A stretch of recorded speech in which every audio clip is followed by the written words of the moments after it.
Ready to leave behind your corporate career and become a coach or consultant? Or maybe you've already left it behind and you're trying to figure out how to do it all now yourself. Well, today on Live with Laura, I'm very excited to have Debra Boulanger. She's an expert on how to help you take the leap from corporate to entrepreneurship. So if you're ready to launch your business and really grow, you're going to want to stick around for this conversation. We're going to be diving into what it really takes to get started and replace that six-figure salary that you're leaving behind. So, Deb, thank you so much for joining me today. Laura, I am so excited to be here and have this conversation with you. It's so important. I've worked with so many people who've left behind their corporate career to do exactly what you help people do. I do it from the branding perspective, Mhm. but I'm seeing such a trend, particularly with women, and I know you work with women, to really help them take that leap. And it can be a big, scary leap after working in a corporate setting for 25, 30 years. You've had the marketing department, the Yeah. assistants, the budgets, all these people to support you, and suddenly you're out on your own and you're doing your own thing, and that can be a pretty scary space. So I'm really excited to have this conversation. Yeah, me too. Talk about the Sunday scaries. Yeah. Right? When you don't have a sales force and it's all approaching Monday morning can feel like a daunting task, but it's also a very exciting time. Exactly. And it's also the shift of selling somebody else's business versus selling you, right? That's the big thing that comes up is I have to sell me now. It's not some product or some other service that somebody else is providing. You have to sell you. That can be a scary space to be in. I always say entrepreneurship will kick up all your stuff. It's true that it does. So I was looking on your website, and I love that you're a self-described recovering type A overachiever and perfectionist. And I feel like there's probably a lot of people that are in corporate that have been in that career for a long time. They may also Mhm. fit that description. And that can also keep you from taking that leap. So I'd love for you to 100%. just address that. Like, how do you, as a type A overachiever perfectionist, take the leap into entrepreneurship and leave behind a comfortable career? Yeah. So here's the trap that most fall into is that they want another credential after their name. So, I feel like I don't know enough or I'm not certified enough. So there's a trap but behind where you hide behind chasing the next credential. Because if you've been in corporate and you're a seasoned leader, you already have enough experience to go out there and start your own business. The other thing they do is they hide behind the trappings of having a business, building the website and having a logo. And I know that's your expertise, Laura, but I'm sure you'd agree that there's the right time for that, that sometimes it's too early, that you can create a website, a logo, a messaging platform when you're not mature enough in your understanding of how you're positioning in your market. So, with all these women in the great resignation, whether it was because of what we've experienced over the last 3 years, or just having a sense of more freedom, more control over your time, or wanting to make it more of an impact with your work, or maybe it wasn't your choice. So for whatever reason that you've decided to become a coach or a consultant, the first thing is to figure out how you're going to stand out in this very crowded market right now. Yeah, absolutely. So what would you say is that first key thing that needs to happen? What is the decision that is the most important first thing that you need to do? It's research. Okay. Be Full more. stop, full stop. Market research, finding out, who's an ideal client, who's not. What is the thing that they most need right now? What is that most pressing problem that they're seeking a solution for? And how does that marry with your passion, your desire, your experience? Because that's what makes you unique. There's plenty of life coaches, there's plenty of health coaches, there's plenty of executive coaches or DEI consultants. I mean, there's so many labels, ESG consultants, leadership coaches who will help you with client retention and engagement, or uh, employee retention and engagement. there's so many labels out there, but that label just makes you sound like everyone else in your market. So you need to create a very specific problem that you solve and a unique way of solving it that becomes your system, your formula, your framework, your unique process, your brand. Yeah, this ties in so much to the work that I do with people, but they have to have the idea first, right? We don't, like, from a branding perspective, I can't tell you what it is, what kind of a coach you're going to be. Typically they need to already have that predetermined before they come to me. So when you think about, like, okay, so they've done the research, they're still in their job, like, when is the right time then? Like, is there, I mean, maybe there is no perfect There time, is no perfect time. but you just kind of have to, like, Yeah. like, jump. I'm a big fan of going all in, because I think when you go all in, and when I say that, I want to make sure there's water in the pool before you dive in, right? So you want to make sure there's demand before you build supply. So I think that's the first step. But once you have confirmation of demand that people want to buy what you're selling, then there's nothing like going all in and leaving the paycheck behind, because then your feet are to the fire. There are no excuses. You can't delay. You can't procrastinate. And you mentioned perfectionism before. This is where you have to be comfortable with 80%. Let me get it right 80% of the time, because perfectionism is what will prevent you from being discovered, because it'll prevent you from doing what we're doing, going live on LinkedIn or YouTube, or letting your message be known, or speaking from stages, or doing a webinar, or becoming consistent in your marketing and your exposure. Because the most successful entrepreneurs out there aren't the smartest people in the world or the only ones who know how to solve that problem. They're the ones that are consistent in their visibility and getting their message out there. And they're brave. So I think that's the first step in entrepreneurship, is just getting out of your own way. And so it's a mindset shift. This is why we get along so well, Deb. I'm just like sitting here like, yes, exactly. All of what you just said. Absolutely. I always say we could create the best brand in the world for you, but if nobody knows you exist, it's not the Right. best brand.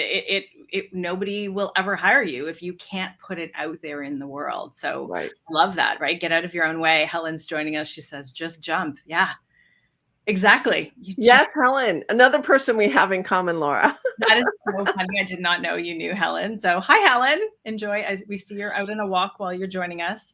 Amazing. Helen made that leap too.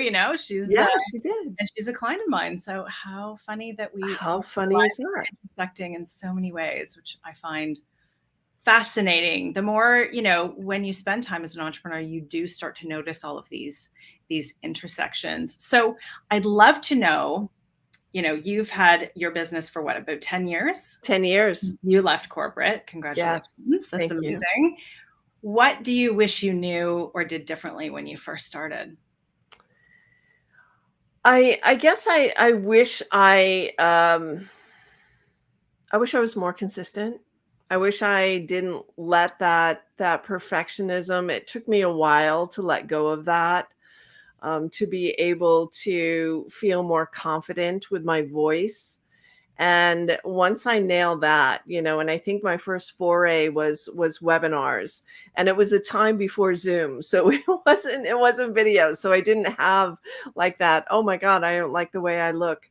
Um, it was all about the message. And I think what makes people stand out right now is making sure that you take time to craft your message, because there's a lot of watered down messaging out there, and that to craft something that's uniquely you, to have a different perspective, to bring people a way of thinking about their challenge or thinking about their solution that's innovative and new and they haven't thought of before, and making things easy for people. There's no success in making your business model overly complicated. I wrote an article recently on LinkedIn that was all about the bikini business model.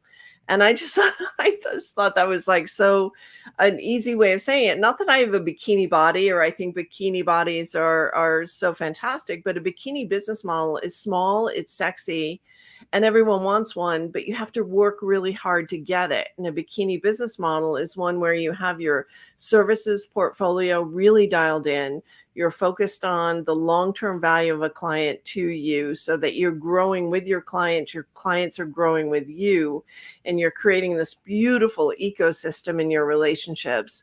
And you're also and I know I'm going all over the place, but Oh, I love it. you're also a servant leader, that you have a simple marketing channel, that you're consistent with. So whether it's your weekly LinkedIn Live, your weekly podcast, your weekly or monthly webinars, whatever your way of connecting to your ideal client is that you're out there and you're doing it and getting beyond the fear and the uncertainty and the self-judgment that, oh, well, maybe I'm going to screw it up somehow. Yeah. Definitely. So one thing that I find is interesting is, a lot of my friends are entrepreneurs. And I think when you're in a space, you connect with a lot of people that are similar to you. So I would assume that, and from my experience with corporate clients, is they don't know a lot of entrepreneurs. They're in that corporate world, so they don't have those people to turn to ask for advice, or where do you connect? So how do you make that transition from your corporate network to a network of like potential clients or other entrepreneurs or places where, like where we met, and, so that you can connect with the right clients or strategic partners to help you with your business? Yeah, it's all about where you're showing up, right? So it's a lone entrepreneurship is a lonely journey, and I think much more so than corporate leadership. And I remember feeling very lonely in corporate as a senior woman leader, and not having as many of the resources or colleagues or support that I needed or wanted at that point in time. But once you're an entrepreneur, it's very isolating unless you can find a community of people who are on the same journey you are. And so that's why I've always joined a coaching program that had a cohort component to it, because you learn just as much from your peers in a program as you will from the coach that you decide to work with. And choosing my coach is my most precious decision every single year. I seriously look at the end of the year, where am I succeeding? Where do I need to grow as a CEO? What skills do I need? And who has that skill? Who has that experience that I could follow? But I've added to that not only the coach, but the people, the peers that I'd be with. And you also asked about where do you find clients? And I think making sure that you are being present in communities where your ideal clients are showing up. I mean, you and I met in one such community. I am a chapter leader for Elevate Network for the entrepreneurs community there. And that has been a great source for me to give and also receive. So when you're giving and you're sharing the advice and the experience that you have, you're naturally drawing people to you who want more of you, who want to hang out with you more, or who want to go deeper. So paying attention to the communities that you belong to, and I recommend like 3 or 4. Yeah, As long as you have the time to give to 3 or 4 communities, I think that's when the value starts to exponentially increase. And then the referrals start coming in, and you have to rely a lot less on the hustle and more on the relationship building. absolutely. I've definitely found that communities and relationships are the biggest drivers in my business. And, you can be in communities but not participate and just be a wallflower, right? So it's Yeah. not just signing up and saying, I'm a part of this community and I show up to the calls, but you're on mute, your camera's off, you don't share anything, you don't ask questions, you won't be remembered, right? So it's also showing up and giving and participating and giving insights or sharing your stories or asking for help, because otherwise people won't know what you're looking for, your expertise. They won't get to know your personality. And I've been in groups where I've no idea who some of the people are, and others I know extremely well. You and I, we're in the same group. We show up every time. We participate, we share, we ask questions, and it makes you a lot more memorable just from inside those communities itself. Right, and it creates great referral partners. Absolutely. So, you and I are perfect referral partners because I Absolutely. get people early stage, and then once they're confident, like they have, oh, I know my position, I know my ideal client, I know my message. Well, then that's great. Then you need to talk to Laura about putting that into your branding strategy and building your web presence and all of that beautiful stuff. So, this is where growing that referral network, what I call your referral ecosystem, becomes very important. Yeah. And I think and surrounding yourself with more entrepreneurs, because they will understand you, that they can answer questions that you have that friends or colleagues in corporate won't, because they could be risk averse and they may advise you to do things that, and I've seen that play out where like somebody's like, oh, this person's saying no, don't do this, it's like too risky, and then somebody else is giving a completely different Oh yeah, perspective. I mean, other people's fear, Oh yeah. you will trigger other people's fear, like, oh my God, don't do that. You'll Yeah. be financially insecure, and what you want to do, the reason why you want to invest quickly in a coach or a mentor or a process to discover your unique market position is because you will burn through your savings. If you take the trial and error approach, if you think, if I build it, they will come, and hanging out a shingle, those warm early referrals dry up fairly quickly. So you do need to be marketing. You can't rely on those warm referrals to grow your business exponentially over time. And Laura, I think we need to talk about sales Yes, please talk about because sales. I think most entrepreneurs, when they first start out, they weren't salespeople in their background, and so Mhm. learning how to sell your own services. And you mentioned it earlier on, that's very triggering because you're not selling someone else's product right now. You don't have a sales force selling for you. It's just you selling you.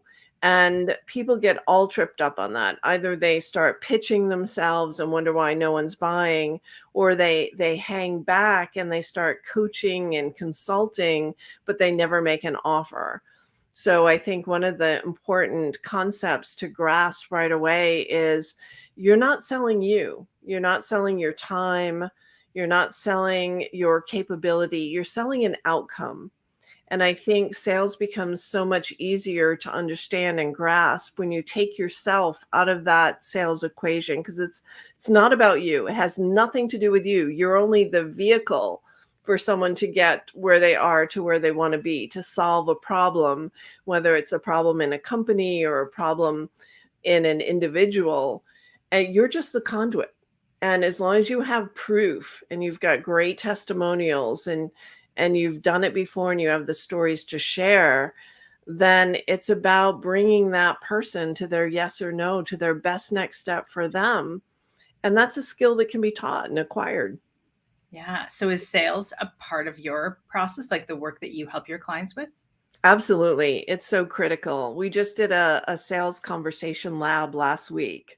Mhm. Let's like demystify this. And it's not like you have to follow someone else's script, because that won't feel authentic to you, and it won't feel authentic to the person on the other side.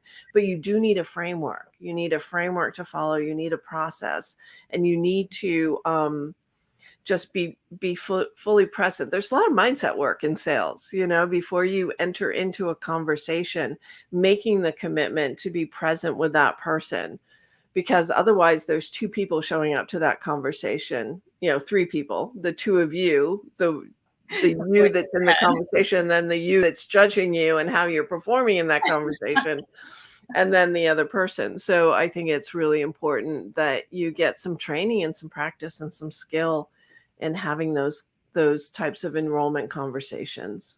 Absolutely. Do you help people also with even pricing out what they're selling with their, not just selling, but actually like what should they be charging for what they're offering? That is like the $64,000 question. Yeah, what are my services worth? And that's again where the whole self-image gets all caught up because it's not about what you're worth. But there are some pricing mistakes, and the most common ones people make are looking at the competitive landscape and saying, "Well, this is what my competition charges, and so I'll charge the same." Mm. Right? And Laura, you're smiling. Like, why is that a bad idea? 'Cause then you're just like everybody else. You're You're following, not leading. just like everybody else. You're a follower, you're not a leader. The second one is, pricing services based on what you think your audience can afford. And this especially happens in the nonprofit world. Oh, my client's a nonprofit, they don't have a lot of money. Or, my client is an individual and I know they don't have a lot of discretionary income. And that robs your client from the ability to invest in themselves in a way that um, helps them increase their sense of value and their sense of worth. So when you decide for someone what they can afford, you're actually robbing them of their opportunity to invest in themselves and value themselves at a higher level. And so that's the second one. And the third is of course pricing by the hour, because no one is buying an hour of your time. It's a pain in the neck to, track your hours and bill someone monthly for hours of time that you've invested. And then what happens when you charge by the hour? Well, people are judging you based on the amount of time that you've put into their project or the amount of time that they've spent with you. So you're really charging, and oh, I am wearing my necklace today. My necklace says ROA, so that stands for return on advantage. And that's a Ooh, term that I coined about how to think about the sales, the value of your offerings and how to show up in a sales conversation. 'Cause it's not about your time, it's not about what they can afford. It's not about what the competition charges. It's about what is the return on advantage for your ideal clients to work with you. What is that immediate and not return on investment? That is, sort of an immediate or short term return, financial return on the money that they've invested with you, but return on advantage compounds over time. yeah. If you think about, let's just take a career coach or a career consultant who works with someone in negotiating their next move, and they get a bump up in salary or they get a huge bonus. I have a client of mine who helped someone negotiate an additional six figures of compensation in Wow. their next job. Now, number one, they got a lot of money, which, yes, compounds over time. That puts you into a new grade level, and your bonus is bigger if it's a percentage of a bigger salary. But imagine that confidence, that ability to advocate for yourself, that ability to negotiate on your own behalf. And imagine what that confidence does for that individual for the rest of their career. That's return on advantage. I love it. What a great term, because I think it is so true. It's not just that initial investment. It is that long term. Like, what is this going to do and how can this shift your whole life? Not just this one initial thing. Yeah, it's like the return on branding, It's like, what is the return on your brand? Yep. When it is a crowded market of coaches and consultants and servicepreneurs out there, how do you stand out with a message and an image that showcases your specific expertise? Yeah. And we've worked with a lot of different coaches over the years. And, every single one of them has different messaging, a different position in the market, a different audience, or a variation on an audience. And they all look and sound completely different and in alignment with whoever it is, like the client we've worked with, whoever's offering that, the coach themselves. It's like we want to create a brand for them that aligns with them and the Mhm. people they want to work with and helps distinguish them. So I could put up a screen filled with all of the brands we've created for all of the coaches we've worked for, and no two would look or sound the same. And so people think, well, there's so many life coaches, or there's so many career coaches, or so many of this or that or the other thing. And there's room for everybody if you position yourself uniquely. If you look Yeah, and sound like everybody else, if you're following and doing it the way everybody else does, then you're missing that opportunity. absolutely. And the good news is it's a crowded market.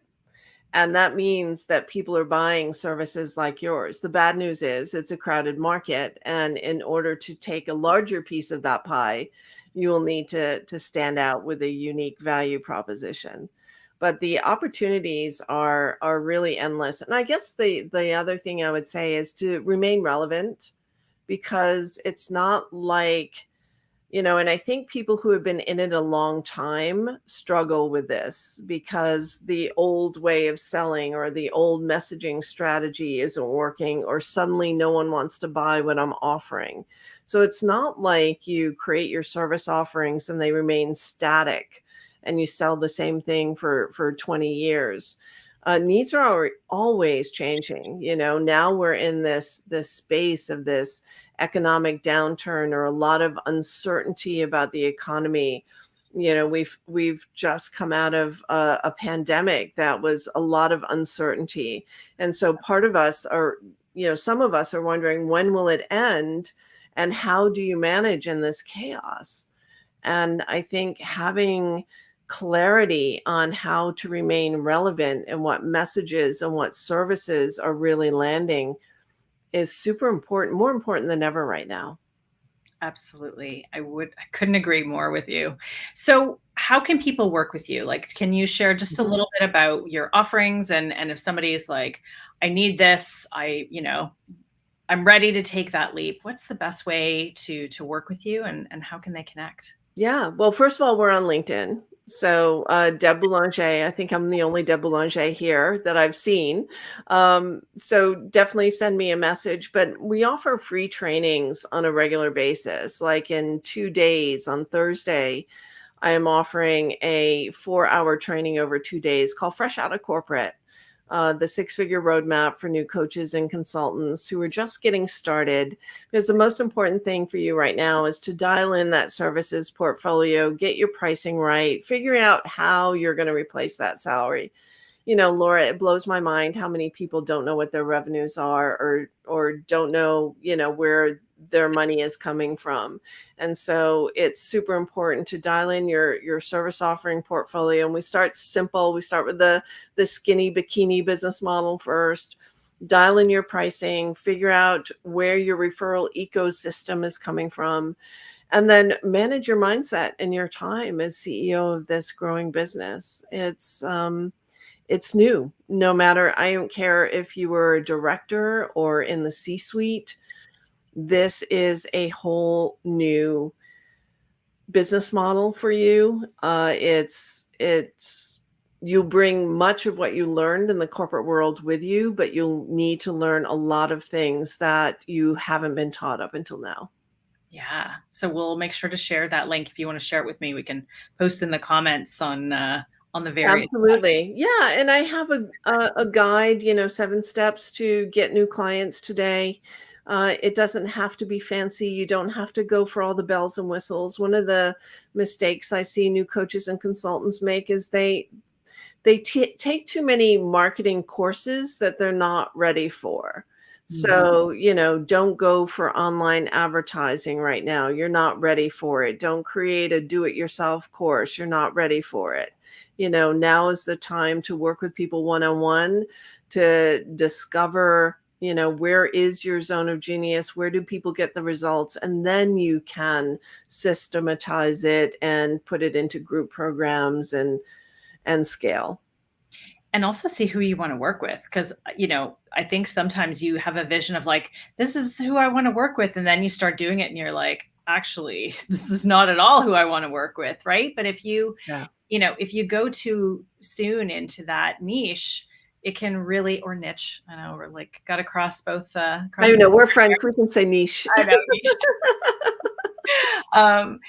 You want to make sure that these are really the people you want to work with, and it may change over time. You may hone in more, you may shift. But that beginning time of your business is a time to really learn, like, not just how to run a business, but who do I really want to work with? What do I get the most joy out of? And when do I give the best to my clients? Because that's when, that's where that zone of genius comes in. And you want to spend most of your time there if you can. Yeah. You will kiss a few frogs. Absolutely. I think we've all had those, and you've got to learn from them and go, okay, I'm going to learn from this and just ensure that frog never comes up. Again. That one won't. Maybe another one will be a different kind of frog, but yeah, sometimes you have to fire a client. What can we say? Yeah, exactly. Anyway, this has been an amazing conversation, Deb. Thank you so much for joining me. We'll make sure to share those links in the comments so people can download your resource and sign up for that training that you've got coming up, which I think sounds amazing. I think it's such a great time to take that leap, and so many people are doing it. And I know between Deb and I, like, we can really, I think we could kind of make sure you have a net. That's it. Consider Laura and I your net. Exactly. We'll catch you. Look at that. Oh, my nail polish matches your top. Look at that. I know. That's amazing. I love it. We're meant to be here together. Anyway, thank you so much, Deb. And we will continue this conversation hopefully another time. Sounds great. Thank you so much, Laura. Thanks for joining us, everybody. Bye. Take care. Bye.